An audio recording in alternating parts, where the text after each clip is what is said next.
Hard, ayan.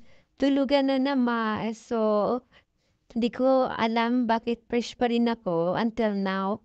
So, nakikita niyo naman yung aking cheeks, no? Super pinkish siya. Natural lang po, normal lang po ito at hindi, wala pa akong nilalagay sa mukha ko.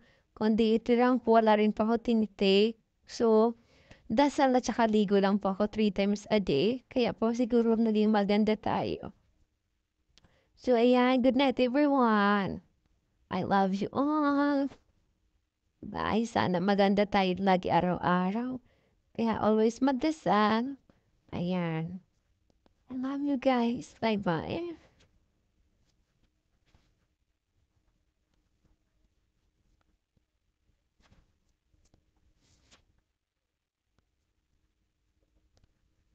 Bye, everyone. I love you all.